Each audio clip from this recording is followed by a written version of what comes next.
Hello, and welcome to Conquering Finale. My name is Jason Lafredo, and this is a subscriber request. Today's request comes from Mike Ruckles. Mike asked if I could come up with a good solution for adding arrows like this for when measure numbers skip.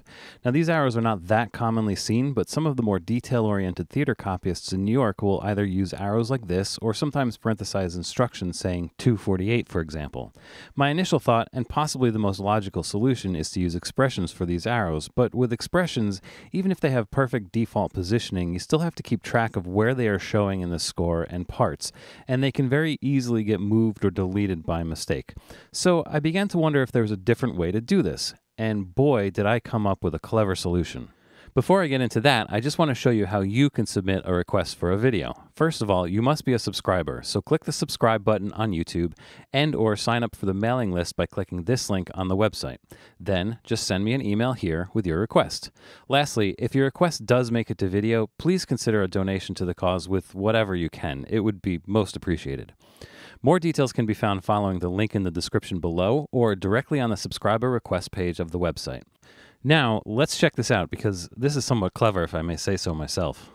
So I've got a score set up here, and this score has measure numbers on the bottom boxed, and my parts have measure numbers in the bottom left. And as you can see, I do already have a measure skip in this file, so it goes from measure 8 to measure 24.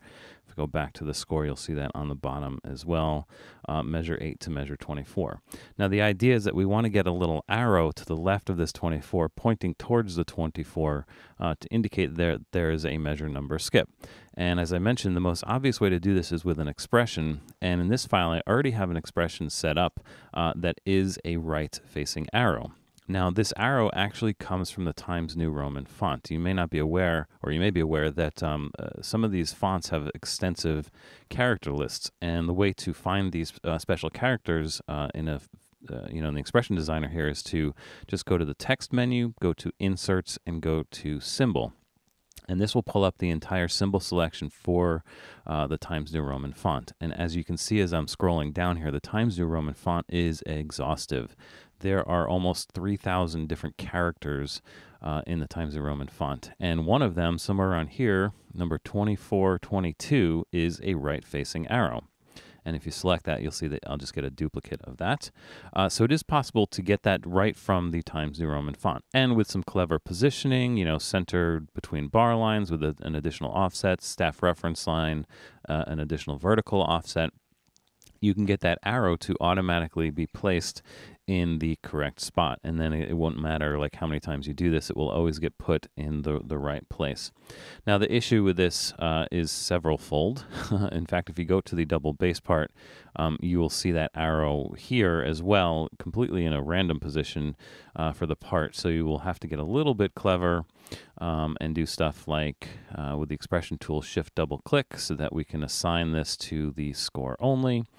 And then you're going to have to create a secondary arrow just for the parts and assign it to the parts only, or do something clever with the score lists and apply it to all the parts but not the score. Anyway, it gets a little cumbersome to do it like this. And my other main issue with this is that now that it's an expression, if you need to delete a measure of notes or something, it's going to also delete that arrow, which is not going to be ideal. So I was trying to think of a different way to do this, and I was like, is it possible to do this with a measure number region? And I was looking at the measure number region, and I was thinking, well, we really only can have numbers or letters. And I said, I wonder if there's a font that I could use. And I did some searching, and sure enough, the Wingdings 3 font, I'm going back into my selection, expression selection, has a lot of arrows. So I started looking at that Wingdings font. And I just did the same thing here. I went to the expression designer, text, inserts, symbols to look at the Wingdings 3 font.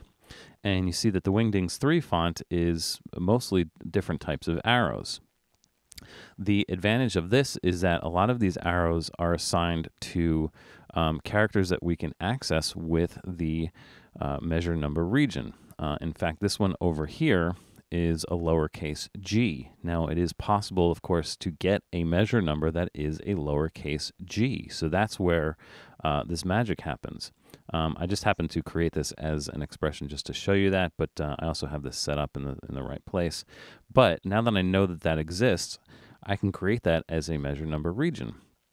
So the idea here is that I'm going to create a region that just encompasses this single measure, which happens to be real measure 9, right? So I'm going to add a measure number region, and I'm going to call this 929. And instead of starting number 1, I'm going to use starting number 7 because G is the 7th letter of the alphabet, and I'm going to use one of the lowercase letter styles. Now, it doesn't matter which one you use because we're only going to get to one letter anyway. And you'll see that I've got lowercase letter 7, which is the letter G, display as letter G, right? Except we're not going to use the Times New Roman font. We are going to use Wingdings 3. So where it says on the show on every for my score, first of all, I'm going to uncheck the enclosure, but I'm going to set the font to Wingdings 3. All right, and I need to do the same for the linked parts. In the linked parts, we don't want to show this in the measure ranges, so you can uncheck that, but we're going to have to change this to Wingdings 3. Oh, I should have changed the size too. This needs to be 14 italics, no italics. Wingdings 3, 14, no italics. And actually, I need to change the size and the score too. This shouldn't be 16. This should be 20. No italics. All right, Wingdings 3. And now I have a right arrow. Of course, it's going to be sort of superimposed over the measure number. That's because the position is not set up correctly, so I'm going to have to change the positioning. Now, I am going to fast forward a little bit because these positions are going to be very specific to how you have your measure numbers set up, and in this particular file, I have the positions set up for the measure numbers in a specific way, so these positions really may only make sense for this particular file. And of course, when you do this and pull up the position measure number, now that I've changed the font, you're going to get some random character here because I think it always tries to display 1, 2, 3 or something like that. So this is not actually going to look all that correct, but there will be some trial and error to get these numbers correct. My one piece of advice is that you should use the justification right for this, because if you think about it, pretend this is a right-facing arrow instead of whatever this is. You want it to end right here, and then the measure numbers, if they have a left justification, when they get larger, 2- and 3-digit numbers are going to keep going to the right as opposed to being centered and then spilling over to the left, etc. So bear with me. I'm going to just fill in some of these values for this specific file, and I may fast forward this a little bit. So let me just do this real quick.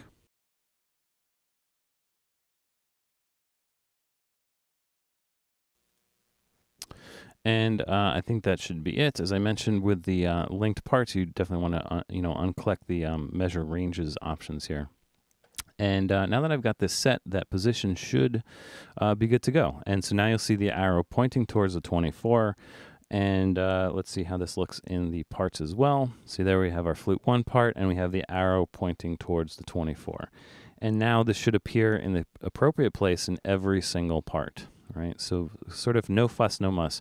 Now, the cool thing is that, when you have conflicts like this that you need to resolve, it's fairly easy to just grab both of them at once and drag them. So, you're using the same tool to drag both items. So that's another sort of advantage of that. Also, because there was no measure range situation, you're not going to get a random arrow somewhere here in this multi-measure rest. Now, of course, this is incorrect because this should actually say 1 through 8, 24 through 39 right here. But this is another issue that I deal with in the measure number matrix videos. I think it's video 19A-4. There's a Patterson plugin that fixes this nicely. But when you run that Patterson plugin, it will also not put that arrow in, which is probably not what you want to see. So it's pretty automatic, and you'll see that no matter where the measure number is, even if the measure number, let's see if I can get one on the beginning of a staff system, if you have that start on staff system position set up correctly as well, it will also get placed in the right spot. Now, the other brilliant thing about this is that once we have this set up, this special measure number region, we can always duplicate it if we have more skips. So let's say now this third region is only going to include measures 9 through 10, and I'm going to add another region that's going to include 11 through the end, and starting with 48. So now I've got another skip here, so now we're going 24, 25, 48. And so all I need to do now that I have this special region set up is just select it and press add, which will duplicate it. And then just make sure that the encompassing measures for this duplicate are, again, the first region of the new region, right, which would be measure 11. So just type in 11 here instead of 9. And now we've got the arrow pointing towards 48 as well. And again, it's completely automated in a way because it's going to be in the right position everywhere. And again, the brilliant thing is that you don't have to worry about if you delete a measure, the arrow is still there. Like with the expression, that arrow would have gone away. So that's another advantage of doing it like this. Now, again, the position of these arrows is going to be completely dependent on your file and how you have your measure numbers set up. So that's going to take a little bit of a trial and error. And as far as I know, the Wingdings font is standard on a Macintosh computer. I believe that it's standard on a Windows computer, but I'm not 100% sure about that. But the principle may remain. If you can find another font that has an arrow character, again, it has to be in the slot where you would get the number 0 through 9, or it has to be in a slot with either the capital or lowercase letters. If you can find a font that has that type of arrow in one of those slots, then you're good to go. The other thing I wanted to mention is that the same sort of principle can be applied to this style of doing the measure number skips, where you have the 2 and then the 48. As you can see here, I've actually created this one in this file as a measure number, right? So let me just show you how I did that. So I've got my, here it is down here, 248. Now again, this is just a measure region that includes a single measure number. In this case, it's the last measure of the previous measure number region. So it's the one that spans from 24 to 31. This 248 is actually applied to this. The positioning is important here. You want to get it to the right alignment, right justified position, and depending on where you want to put it, either above or below, that's how you would do that. It's funny because when I did the measure number matrix videos, at one point I said, I don't know why anybody would ever want to right align a measure number, but this is actually a reason to do this if you're going to do it like this. And the other thing about this is the way to get this to read like this, 248, is to use prefix and suffix. So I've got a prefix set up here, parentheses, TO space, and then it fills in with the measure number. It will fill in with the starting measure, 48, and then the suffix is a right parentheses as well. So again, you're sort of manipulating these values up here to give you exactly what you need. So now it says 248, and you'll see that you get 248. And again, the same principle applies. If you create another measure number skip, all you have to do is select that one, press add, make sure that it's in the right measure, includes measure number through, make sure that that's the last measure of the previous range. And then just make sure the starting number is the first measure number of the next range, right? So that's kind of how you can do that as well. And again, same thing. If you have to clear out data here, you'll never lose that numbering system there. So, all right. So I hope that helps. This is sort of a nifty way to add these arrows or this to measure number type of situation here, in a kind of a clever way, I think. Again, this is new to me. It just sort of dawned on me that I could do this with the measure number region after I kind of put together those measure number matrix videos. So I've never considered doing this exactly like this, but I think it's really an interesting idea.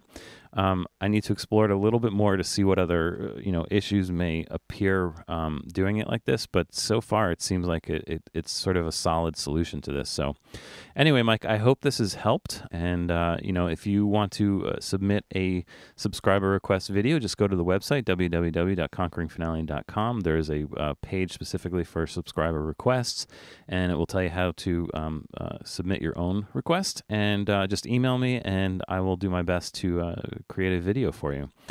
All right, so thanks for watching. This has been a Conquering Finale subscriber request. My name is Jason, and I will see you soon on the next video. If you enjoyed this video, please visit www.conqueringfinale.com to find full tutorials categorized by topic. You can also subscribe to my YouTube channel here, follow me on Twitter here, email me here, or you can send me Morse code, telegraphs, or smoke signals. But please, no carrier pigeons.